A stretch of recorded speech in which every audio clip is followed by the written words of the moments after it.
비조 발표 시작하겠습니다. 안녕하세요. 비조 발표를 맡은 강은택입니다. 발표 순서로는 조언 소개, 상상 시작하기, 상상하기, 상상 실행하기, 상상 검증하기, 성찰 순으로 발표 진행하겠습니다. 저희 팀은 총 6명으로 구성되어 있으며 각자 다음과 같은 역할을 맡아 프로젝트를 완성했습니다. 이런 식으로 각자 역할을 분담하여 각자의 역할을 수행하였으며 오늘 소개할 프로젝트를 완성시켰습니다. 여러분들은 AI 기술이 주는 편리함 뒤에 어떤 새로운 위험이 숨어 있는지 생각해 보신 적 있으신가요? 저희는 바로 이 질문에서 탐구를 시작했습니다. 저희 팀은 AI가 사회에 가져오는 긍정적인 변화만큼이나 그 이면에서 작용하는 악용이라는 큰 위험성에 깊은 관심을 가지게 되었습니다. 저희가 이를 통하여 주목한 문제로는 바로 딥페이크 보이스피싱입니다. 최근 딥페이크 기술은 단 3초면 가족의 목소리를 완벽하게 복제할 만큼 발전하였습니다. 이로 인해 가족이나 공공기관을 사칭한 피해가 급증하고 있습니다. 이 피해들은 단순히 돈을 잃는 금융사기를 넘어 그들의 목소리조차도 믿을 수 없다는 사회적 신뢰의 붕괴를 야기한다고 생각했습니다. 하지만 기존 이 딥페이크 해결책들은 모두 딥페이크를 탐지하는 데에만 시간을 쏟고 있습니다. 문제는 가짜 생성 기술이 탐지 기술보다 항상 더 빠르고 정교하게 발전한다는 점입니다. 이 방식은 결국 따라잡을 수 없는 소모적인 경쟁일 뿐 완벽한 방어가 불가능합니다. 미국에서 일어난 첫 번째 기사를 보시면 범죄자들은 SNS에 올라온 짧은 영상에서 딸의 목소리를 추출해 완벽하게 복제했고 어머니는 그 목소리에 속수무책으로 당할 수밖에 없었습니다. 단 몇 초의 목소리만으로도 누구나 쉽게 타깃이 될 수 있다는 것입니다. 한국의 상황 또한 심각합니다. 경찰청 통계에 따르면 올해 상반기 보이스피싱 피해액은 이미 전년 동기 대비 99% 폭증했습니다. 피해액이 2배 가까이 늘어났다는 것은 기존의 대응 방식으로는 쉽게 피싱 AI를 따라잡기 힘들다는 것을 시사합니다. 그래서 저희는 시선을 완전히 바꾸었습니다. 가짜를 찾아내려 하지 말고 진짜임을 증명하게 만들자. 딥페이크를 잡는 것이 아니라 정상적인 음성 상황, 감정을 인증하는 방식을 만들면 더 빠르고 확실하게 막을 수 있다는 관점의 전환이었습니다. 이 관점에서 도출한 저희의 핵심 아이디어는 바로 디지털 음성 설명 기반의 멘탈 체크 시스템입니다. 보이스피싱 피해가 대부분 송금 직전 5초에서 10초 사이에 발생한다는 것을 발견하고 그 결정적인 순간에 AI가 사용자의 음성 내용, 감정 상태, 행동 패턴 등을 분석해 조금이라도 이상이 감지되면 스스로 송금을 잠시 멈추는 능동적인 보안 구조를 설계했습니다. 즉, 기존의 가짜를 잡는 방식에서 벗어나 정상 상황이면 자연스럽게 통과되고 위험 상황이면 자동으로 멈추는 시스템을 만든 것입니다. 저희는 이러한 금융 보안 시스템에서 가장 중요한 것은 정확도라고 생각했습니다. 이를 확보하기 위해 2가지 핵심 연구를 적용한 멀티모달 분석을 채택했습니다. 첫째는 텍스트 분석입니다. 딥보이스 피싱 방지 논문을 벤치마킹하여서 예방 로직을 설계하되 NLP 필터를 적용하였습니다. 즉, 이는 단순히 송금 같은 단어로만 판단하는 것이 아닌 대화의 흐름을 통해서 강압적인 지시나 긴박함이 들어가 있는 맥락들을 파악하게 구성할 것입니다. 두 번째는 음성 분석입니다.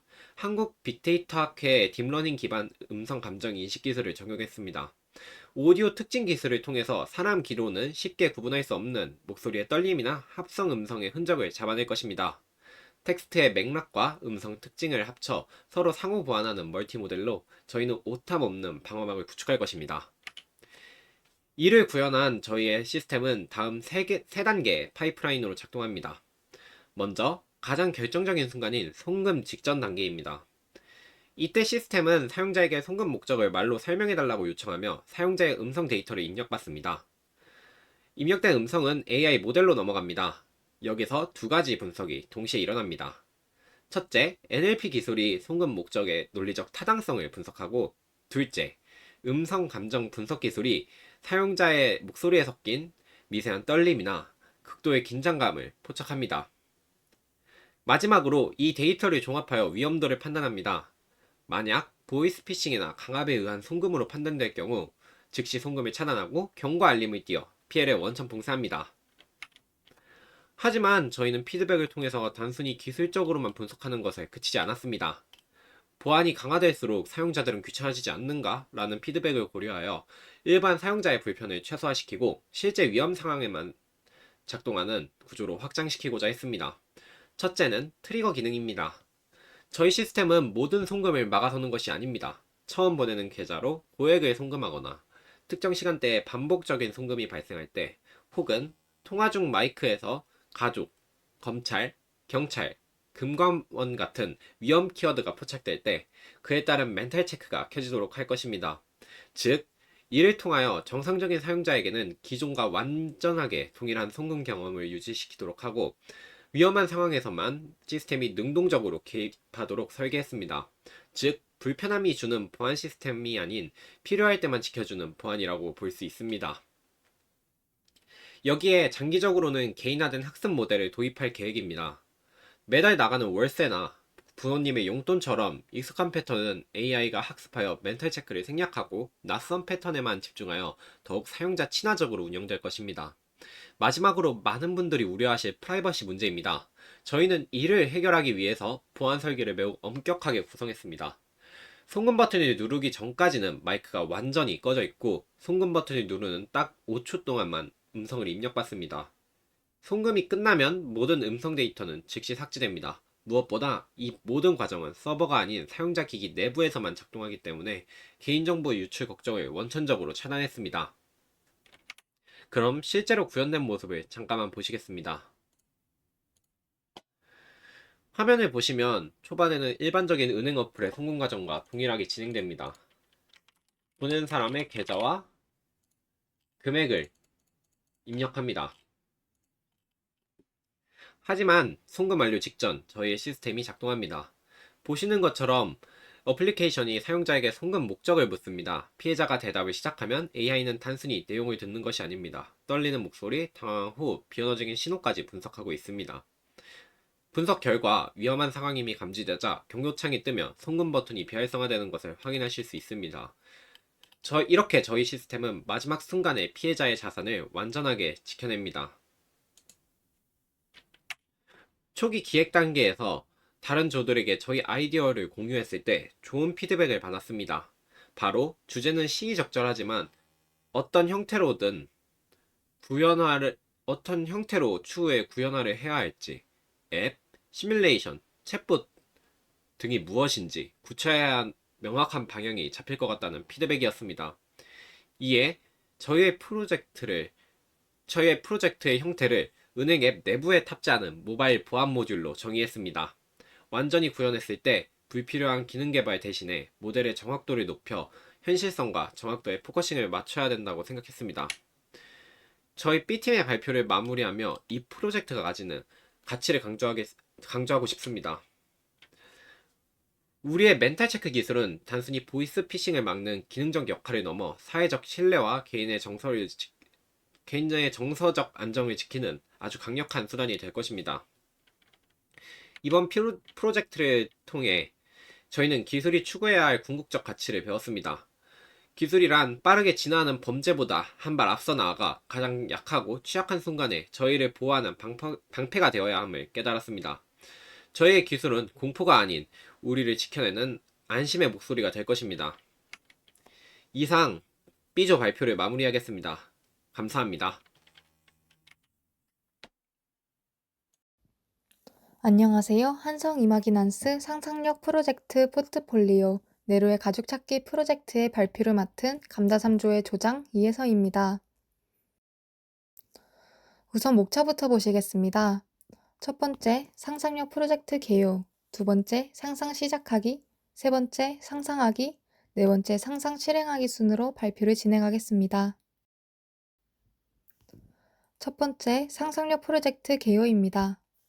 오프라인에서 주제 및 아이디어를 선정한 이후 야외 수업에서 아이디어 구체화 및 스토리 구성을 진행하였습니다. 이후 중간 점검 및 피드백을 진행한 후 스토리 및 프로토타입에 대한 회의를 한 뒤에 프로토타입 영상을 제작하고 피드백하였습니다. 마지막으로는 최종 영상과 발표 PPT를 제작하였습니다. 저희 프로젝트의 목적 및 동기는 이 프로젝트를 통해 혈안을 넘어선 진짜 가족의 의미를 재발견하고 여러 고충을 보여주며 다양한 가족 형태에 대한 공감을 이끌어내는 것입니다. 이 프로젝트로 인해 예상되는 결과는 아기 고양이의 여정을 통해 우리 곁의 다양한 가족 모습을 조명하며 형태는 달라도 서로를 아끼는 마음은 같다는 메시지를 많은 사람들에게 전달하는 것입니다.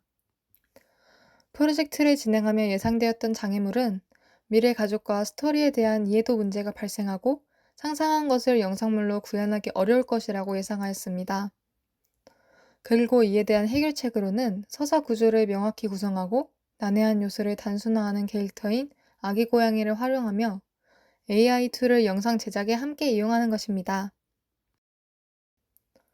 두 번째 단계인 상상 시작하기 공감 단계에선 공감의 상상력 분야, 융합적 상상력 분야, 글로벌 상상력 분야 중 각각 어떤 주제를 정할지 고민하여 포스트잇을 작성해 보았습니다. 그리고 그 중에서 가장 투표수가 많았던 융합적 상상력 분야의 미래 가족을 주제로 선정하게 되었습니다. 그러면서 미래 가족의 다양성을 어떻게 재미있고 전달력 있게 표현할지에 대한 고민도 같이 하게 되었습니다. 상상하기 단계에서는 미래 가족에 대한 어떤 내용을 구체적으로 담을 것인지에 대해 고민해 보았습니다. 미래 가족의 형태는 어떠할까? 어떤 가족들이 존재할까? 가족과 관련된 정부의 지원과 정책에는 어떤 게 존재할까?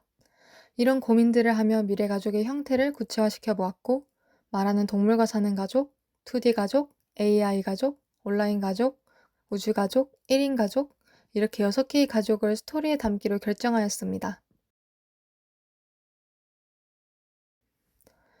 이후 스토리보드를 작성하고 그 스토리보드에 맞춰 AI 제미나이를 활용한 이미지를 생성하였습니다.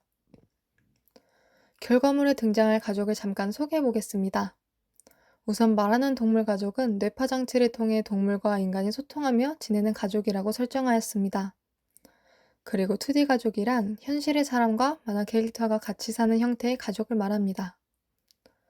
AI 가족은 인간과 AI가 함께 사는 가족, 우주 가족은 지구 밖에 살며 우주인들로 구성된 가족입니다.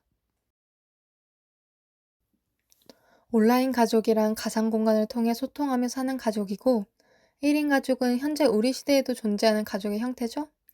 미래에선 우리가 상상도 못했던 형태의 가족들도 존재하겠지만, 현재의 우리 곁에 있는 가족의 형태 또한 존재할 것이라고 생각하여 스토리에 담아보았습니다. 스토리보드 제작 후 역할을 분담하여 더빙을 어떻게 할지 상의하고 영상에 삽입할 아기 고양이의 스케치까지 완성하였습니다. 스토리의 줄거리는 바로 엄마인 세로를 잃은 아기 고양이 네로는 미래 도시에서 다양한 미래 가족들을 만나며 자신의 새로운 가족을 찾는 여정을 떠난다는 것입니다. 저희 조가 만든 프로젝트의 결과물을 한 문장으로 요약하면 다음과 같습니다. 다양한 형태의 미래 가족을 상상해보고 이들에게 현실적인 고충은 무엇이 있을지 알아보면서 이 결과물을 보는 사람들로 하여금 진정한 가족의 의미와 사랑을 생각해볼 수 있게 하는 영상입니다. 그러면 이제 감상해 보시겠습니다.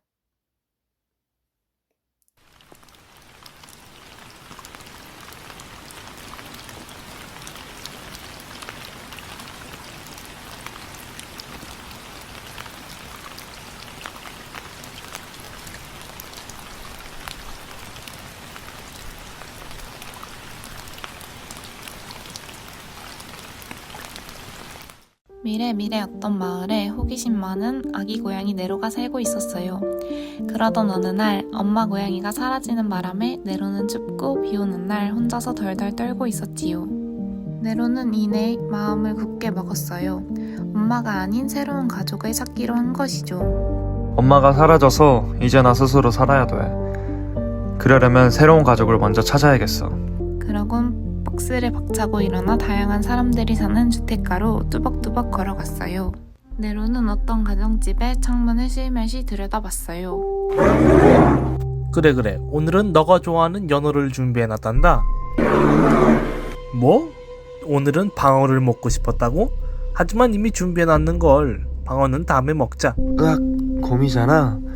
너무 거대한 곰이라 나를 밟을까봐 무서운걸? 그리고 머리에 이상한 장치가 이식되어 있어. 이 집에 살게 된다면 나도 저렇게 되어버리지 않을까? 뇌파 장치가 이식된 곰을 본 네로는 겁에 질렸어요. 곰은 사람들과 편하게 대화하고 있었지만 길에서만 살아온 네로가 보기엔 기이한 장면이었어요. 이 뇌파 장치는 단순한 장치가 아니라 뇌파를 음성으로 바꾸어 인간과 대화할 수 있도록 만든 장치였어요. 이는 반려동물의 의사소통 권리를 인정하려는 생명공학의 발전이 낳은 결과였답니다. 이런 장치를 통해 사람과 대화할 수 있게 된다는 건 좋은 일이지만 저런 특권이 동물들 사이에 새로운 계층을 만들고 있는 것 같아서 뭔가 소외감이 느껴져. 네로는 이 집은 역시 아니라고 생각하며 다른 집도 둘러보기로 했어요. 그렇게 다른 집을 돌아보던 네로는 신기한 가족을 발견했어요. 아니, 엄마 쪽은 분명 현실의 사람인데 아빠는 만화 캐릭터잖아? 하하 여보, 우리 다마핑은 잘 자고 있죠? 그럼요. 지금쯤 아주 곤히 잠들어 있을 거예요. 그때였어요. 갑자기 집안에 정전이 일어나 모든 전기가 다 차단되었답니다. 놀란 것도 잠시, 현실의 엄마와 캐릭터 아빠는 겁에 질린 채 곧장 아기 방으로 달려갔어요. 안 돼. 우리 다마핑이 죽었어. 우와, 안돼 다마핑. 대체 다마팽이 뭔데? 설마 저 다마고치를 말하는 거야? 테이블 위에는 부서지고 전원이 나간 다마고치 하나가 있었을 뿐이었어요. 그러나 부부는 부서진 다마고치를 보며 슬픔에 잠겨 있었지요. 이 다마고치는 일반 다마고치가 아니었어요. 다마고치를 통해 인공포범으로서의 아기를 키우다가 10달이 지나면 신생아 배송 기술로 실물 아기가 배송되는 특별한 육아 시스템이었답니다. 그래서 저렇게 슬퍼했던 거구나. 이런 가족은 디지털 애착이 현실의 생명으로 이어지는 독특한 가족 형태예요. 특이하지만 역시 내가 있을 곳은 아닌 것 같아. 다른 집을 찾아봐야겠어. 네로는 아파트 단지를 돌아다니다 한 집 앞에서 멈춰섰어요. 그곳은 거실도 넓고 따뜻한 소파도 있고 무엇보다 다정해 보이는 사람들이 살고 있었지요. 이곳이라면 괜찮겠는데?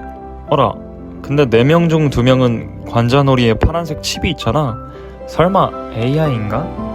실제로 그들은 AI였어요. 한 명은 엄마 역할의 AI이고 다른 한 명은 아빠 역할인 AI랍니다. AI라면 완벽할 테니 나를 돌봐줄 가족으로 정해도 되겠어. 그러나 이런 희망도 잠시 AI 가족들이 갑자기 업데이트를 하더니 그들에게 큰 오류가 발생했어요.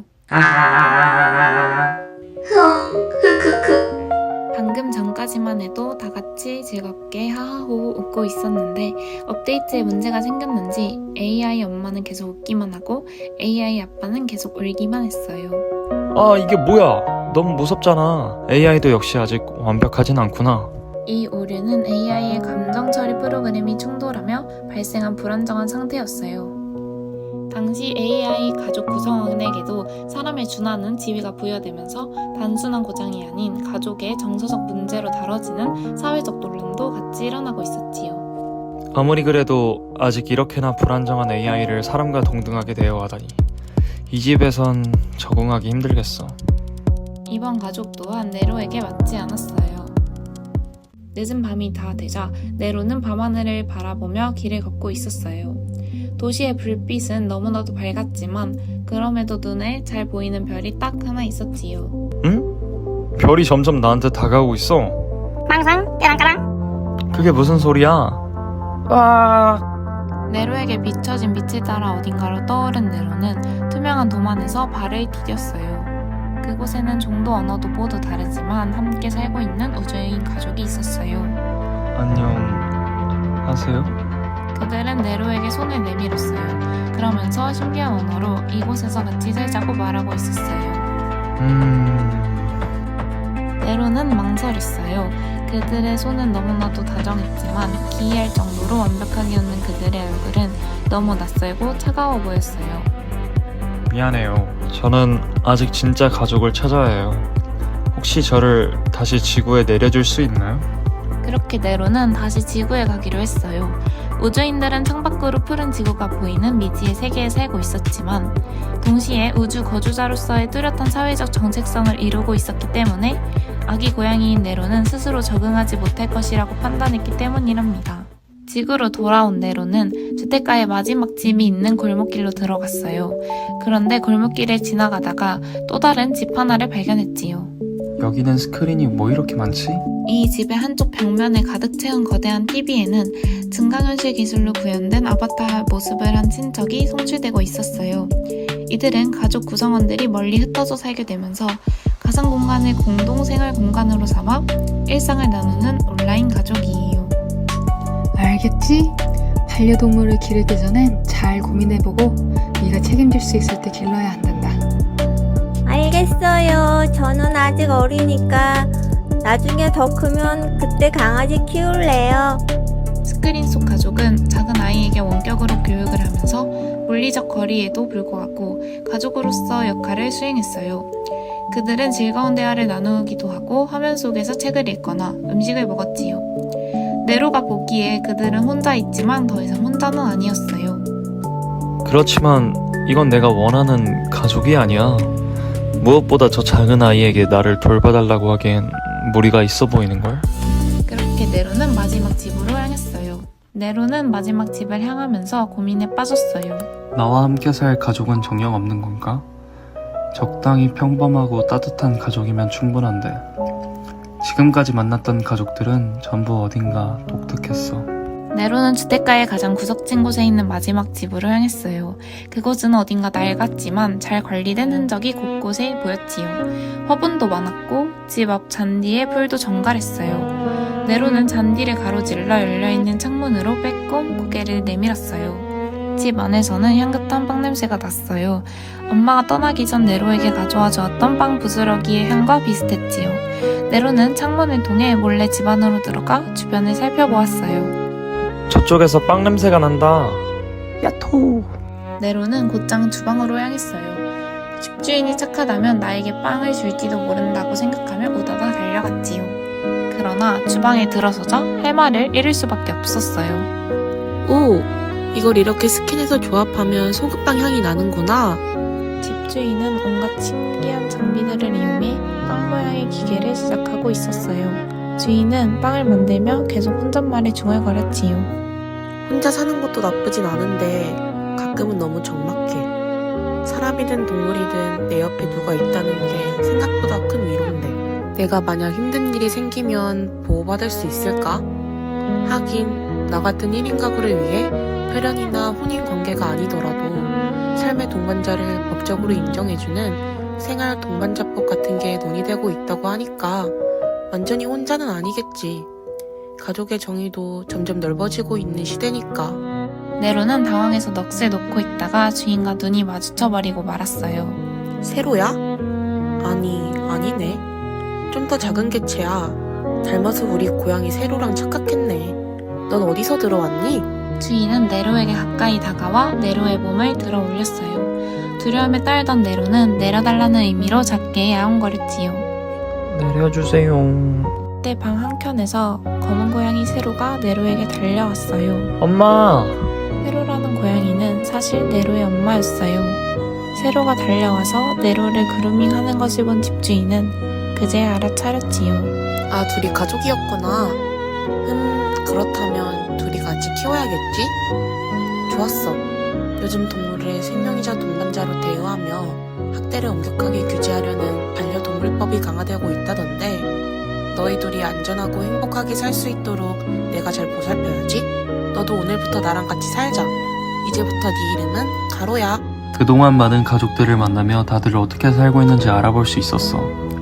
그들은 모두 다른 형태로 살고 있었지만 서로를 아끼고 사랑한다는 마음은 같다는 것을 느낄 수 있었어.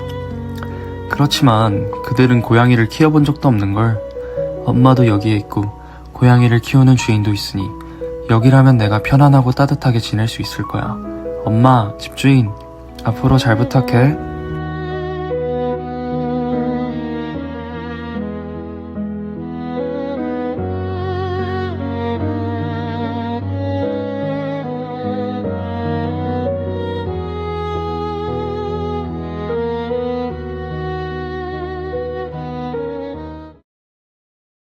이상으로 발표를 마치겠습니다. 감사합니다.